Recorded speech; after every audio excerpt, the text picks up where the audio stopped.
Hi guys! Good evening and welcome back to my channel. So for today's video ay nandito tayo kila Madam Ivan. Umuulan! Bagyuhan na! Ay, ang ganda naman ito. So kasama ko ngayon dito ay si Emma at si Mama. Ayan! Ang mga impactas. So wala si Madam Ivan at si Aye, di ba? Nasa Manila sila. Mag-flash sa screen. Mag-flash sa screen yung ano? Yung video ni Aye. Magi! So ayan,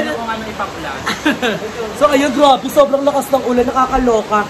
So andito kami ngayon at magluluto kami dahil nagpaluto ang nag-iisang Kuya Leroy Sanchez namin from USA. So magluluto kami na adobo sa puti. Ayan, first yung makakatiin. Luto na? Di ba? First yung makakatiin mo? Hindi ko alam. Hindi ko sure. Hindi ka sure. Not the first time, pero matagal nang nakakain ako na gano'n. Hindi ko maalala. So ayan, lulutuin na natin siya. So na-ready ko na lahat. Naugasan ko na ang ating baboy. Ang unti na pala yung isang kilo. Din pala, no? True. Tapos meron na rin akong sili at bawang dito. So tara, mag-start na tayo magluto. Let's go!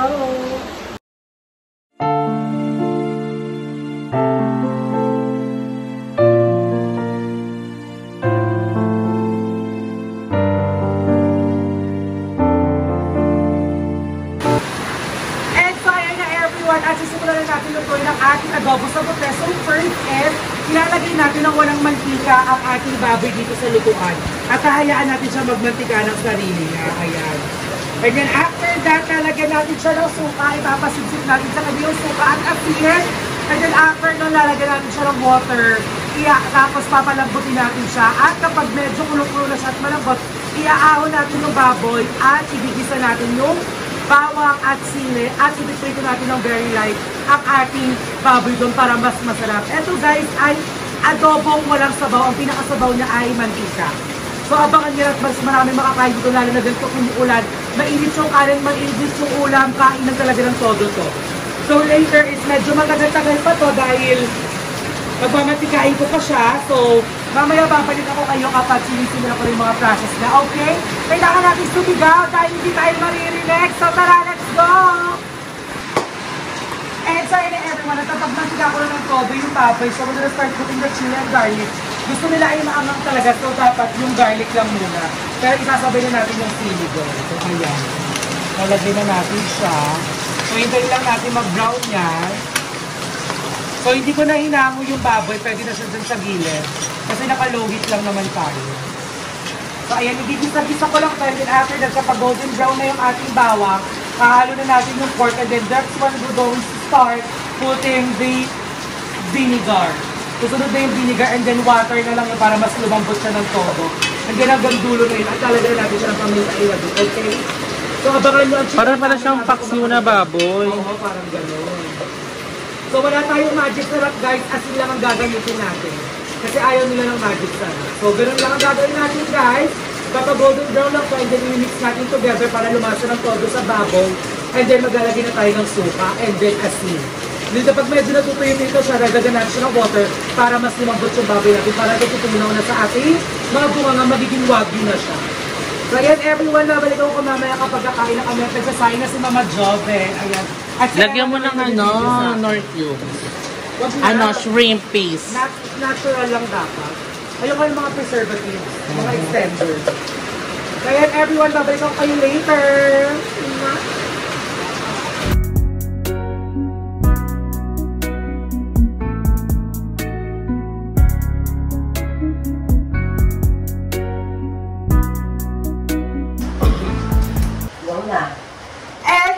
Everyone, at luto na ang ating pagkain. And thank you so much kay Kuya Leroy. Ayan. Father for today's video. Correct. And thank you so much Kuya Leroy all the way from USA.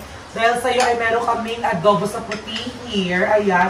And it's such an honor and privilege to be, to have a dinner with the Impactas. Yeah. Alam mo, iba talaga yung yung nararamdaman ng mga tao na kasabay yung kumain. Kasi iba yung parang natutulong nyo eh. Sure. Parang nakakagana lalong kumain kapag kayo yung You're so kasabay. clingy. Lalo na pag ikaw ang kasama kung kumain, iba ka. So kakain na tayo. Anong part ng ano? Kasim. Yung kasim, baboy or Baboy. pork? Part siya ng Ano baboy tsaka pork? Hindi, kasi di ba yung kasim pork ba siya or pork or beef? Pork. So part yan, parang... Pero meron bang kasi ang beef? Hindi ko lang sure. Pero feeling ko meron.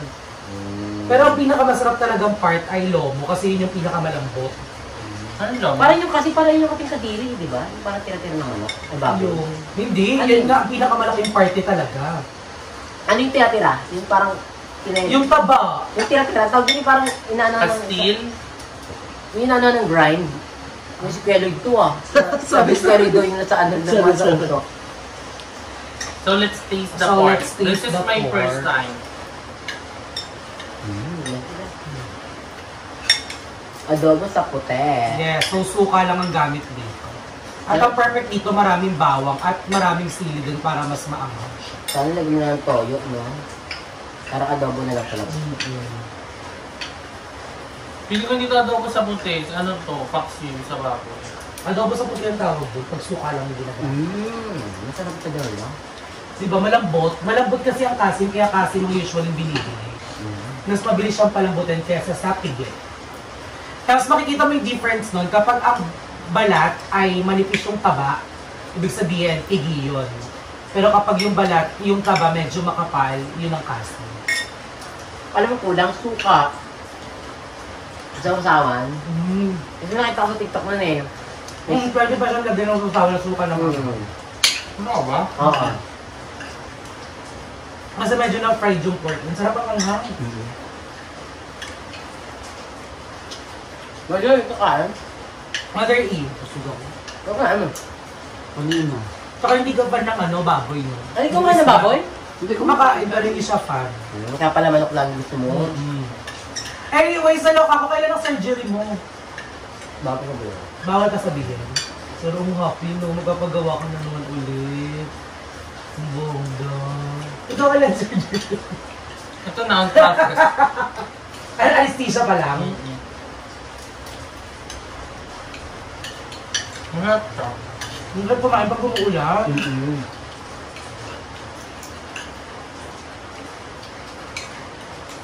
Sarap pang tom yan pag umuulan na. Lagi nakakagutom in fairness. Pag maulan, nakakagutom. Ano? Naku mo talaga, mamaya ka na. Mas umikot ka, no? I'm back, bitches! Napasok yun na. Ulan. Ha? Napasok yun na. Ito siya, papasok na dito ito. Ibasado niya yung balon. Hindi, pag nakaikot siya, hindi, siguro isa pa.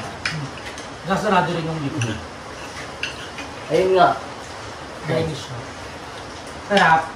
Masarap ng garlic. Diba? Ang dami kasi. Masarap talaga siya pag maraming garlic. Masarap daw with chili oil. Ano meron dito? Wala na. Ano ka kaya? Ay, magdadala pala ako. Bukas ko na dadalhin nung Sabi tatlo. ko yung nalalaka kayo muna. Oo, nakalimutan ko eh. Naman. Kasi nagagalgal ako. Nag-garlic ka ba kanina? Ito raw. Must try. Paluto na kay Darla ulit. Ang ganito ulit. Every time pupunta siya, lagi siya magluluto sa amin. Yun na ang goal. Yun ang goal. Magluluto tayo lagi para sa Impacta Sister. Tapos kung pasado mo talaga lagi. Gusto ko try mo yung ano. Gusto ko luto ka ng ano.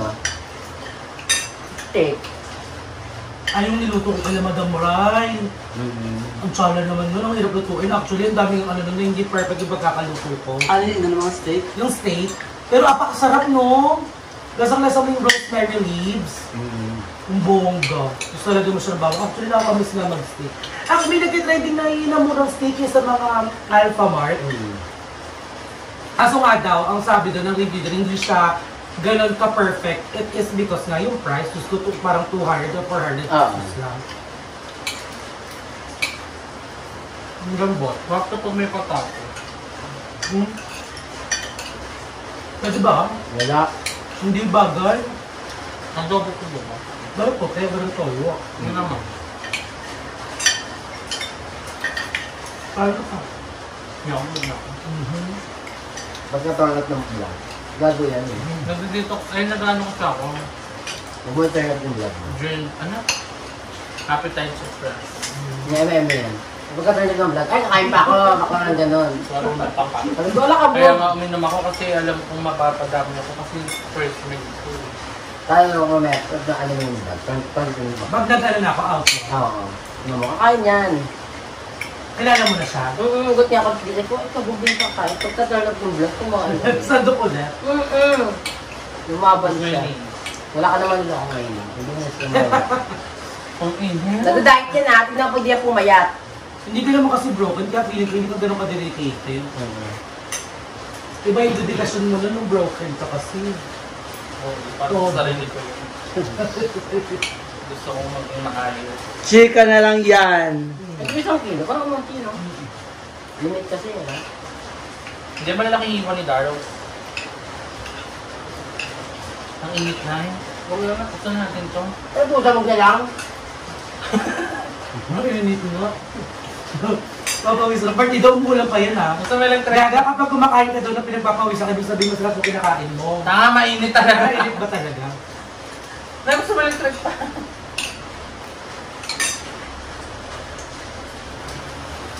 Handa ka? Pag ganito, sat magpo. Bago. But she didn't have to Ayaw kasi magpo ka eh. Oo nga, di ba nag-less sugar ka? Naku, dimuti yung isa sa mga hindi ko nahidigan. Hindi ka ma-soft din sa tao. Hindi mo lang ako isang lag-okay na eh. Dapat Yung iba- akala nyo, tumigil na sa pagkuko, umiinom pag walang vlog. May machika lang sa vlog. Tawag neto, asap kasi na pag sumudumigahay. Pero masarap ako pag super lamig. Yung malamig na. Sabi nila hindi daw yung good dig high yung So, yung gansa. Hindi, iba kasi pakalabot dumigay kayo. Hindi siya. Kasi acid yun eh. Bala dumigay ka pa rin, yun ang importante. Ngayon ganyan satisfaction lahat. Satisfaction na, busog na ako. Sarap dahil. Sarap na.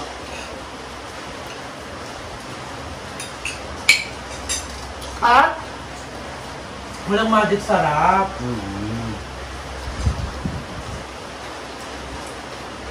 Kasi pag pumamit siya, parang alam pa rin, sarili natin na mag-set, di ba? Parang pag nag ay, mag-set lang ang tama. Sa slender kasi. Matagal pa yan, sumundo ka na. oo na. Ano kay Wait? Go na! Ay, may kumato! Go! Yan na lang. Laps na Emma. Gagawin lang, nakakat ko na lang. Magkukok tayo. This is This is the coke.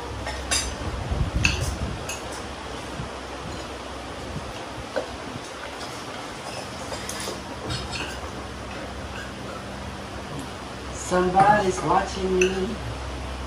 Naman anxiety. What you did not do.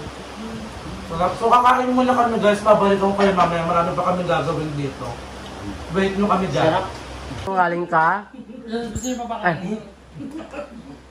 Kanin pa, Nay? Bakit? Busog na ako.